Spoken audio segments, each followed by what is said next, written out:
नमः सिद्धेभ्यः। मुक्तागिरी पावन क्षेत्र की जय हो।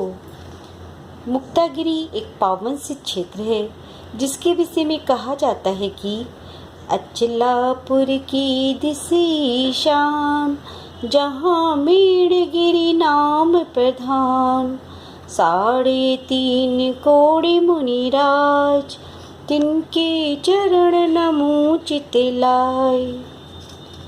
मुक्तागिरी पहुँचने से पहले ही रास्ते के मनोहारी प्राकृतिक दृश्य देखकर मन आनंद से भर जाता है।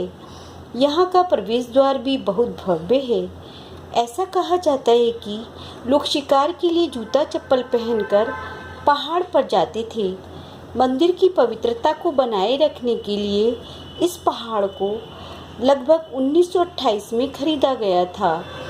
10वें तीर्थंकर भगवान शीतलनाथ जी का समोषण यहाँ आया था, ऐसा निर्माण कांड में उल्लेख मिलता है। यहाँ पर मोतियों की वर्षा होने के कारण इसका नाम मुक्तागिरी पड़ा। यहाँ पर 10वें नंबर का मंदिर लगभग 2500 वर्ष पुराना है।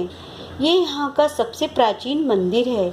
यहाँ पर हमारे आराध्य पंचपरमेष्ठी भगवान की प्रतिमाएं हैं। इन प्रतिमाओं का निर्माण मगध नरेश बिंबिसार ने किया था। यहाँ 250 फुट से जलधारा गिरती है। ये जलधारा मन को प्रफुल्लित कर देती है। यहाँ मंदिर को आने और जाने के रास्ते अलग अलग हैं तथा यात्रियों की सुविधा के लिए रेलिंग भी लगाई गई है ताकि लोग आसानी से अपनी यात्रा कर सकें।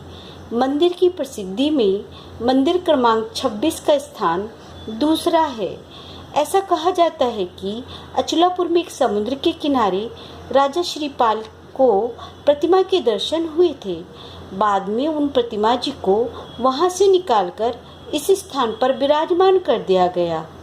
ये प्रतिमा जी सप्तफणी है और 4 फीट ऊंची है, काले पसाण की है और बहुत ही मनोहारी है। पार्श्वनाथ भगवान का दर्शन करते करते आंखें नहीं रुकती।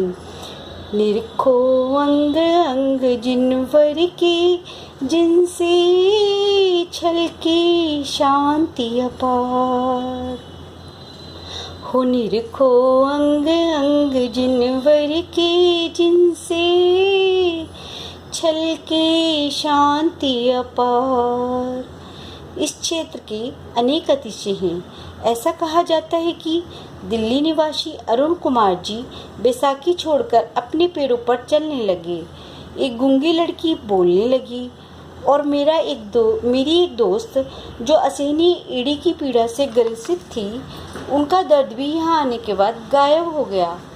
ऐसा कहा जाता है कि एक बार ध्यानस्थ मुनिराज के आगे ऊपर पहाड़ से एक मेंढक आकर गिरा। मुनिराज ने उसे नमोकार मंत्र सुनाया और वे मरकर देव हुआ। देव प्राय धारण कर वे उन्हीं मुनिराज के दर्शन को आया। तब से इसका नाम मेड़गिरी प्रसिद्ध हुआ। प्रत्येक माह की अष्टमी और चतुर्दशी को यहाँ केसर की वर्षा होना एक अतिशय है। यहाँ पर अत्यधिक स्वच्छ निर्मल जल वाली नदी बहती है, जिसके जल का स्पर्श करते ही मन को बहुत शांति मिलती है। इस क्षेत्र से 3.5 करोड़ मुनिराज आत्मसाधना करके मोक्ष पधारे। हे भगवान, हम भी आपसे ये प्रार्थना करते हैं कि हम भी आपकी आराधना निर्मल मन से करें और एक दिन संसार के बंधनों को छोड़कर मोक्ष पद प्राप्त करें। जय बोलो पार्श्वनाथ भगवान की जय। जय बोलो पावन मुक्तागिरी सिद्ध क्षेत्र की जय।